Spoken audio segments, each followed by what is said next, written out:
Performer number 3, Jeff, the balancer. Alright. Medyo delikado yung ginawa mo yun. Medyo... Ha? Jeff, the balancer. Ilang taong ka na, Jeff? 22 po, paring Will. Bali, ikaw ay taga saan? Novaliches po ako, paring Will. Probinsya? Maynila na po. Maynila na po ako sinilang. Binata? Apo.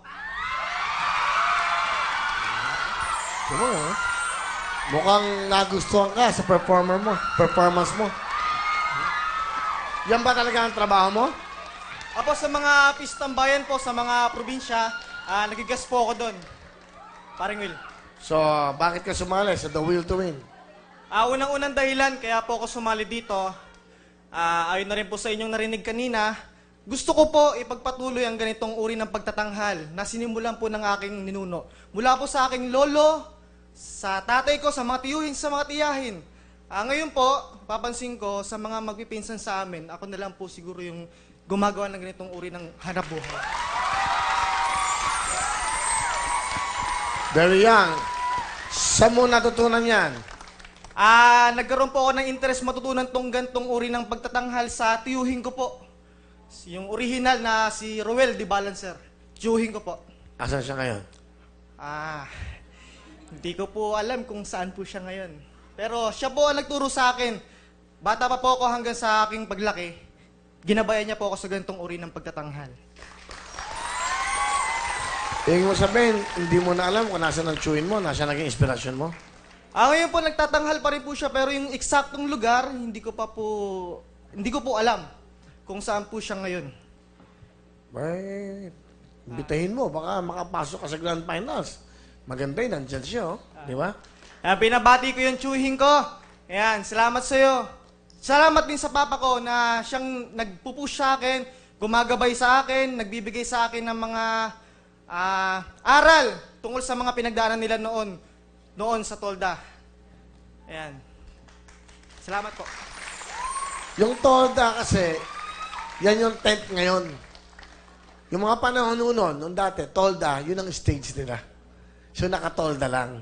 Kahit umulan, umaraw, yun ang entablado nila ng mga sirkero at mga nag-acrobats.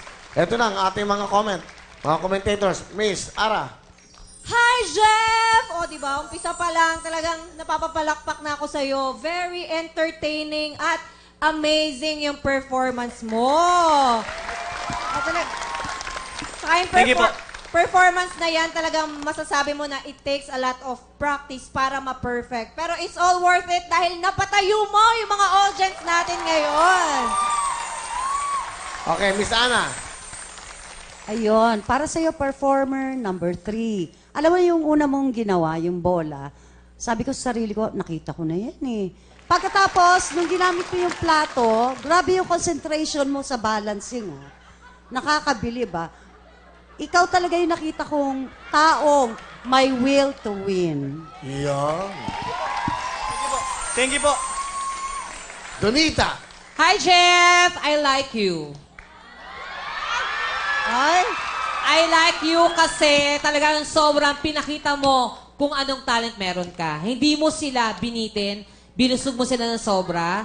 Sa pinakita mo, nakalagay dito marami ka pang gustong ipakita. So, I'm hoping na maipakita mo pa yon. Yun yung sa akin. Kasi alam ko, yung eagerness mo, pinakita mo na kaya kong kunin ang 2 million. Yun yon. Okay? Good luck. Thank you po. Of course, Super Tekla. Ganyan! Ganyan, Jeff! Napatayo kami ni Donita.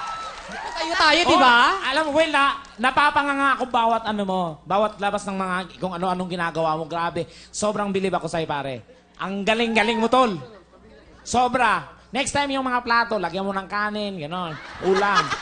So, baso para diretso kainan na. Pero there's Jeff. Grabe, wala akong masabi. Husay! Thank you po. Thank you po.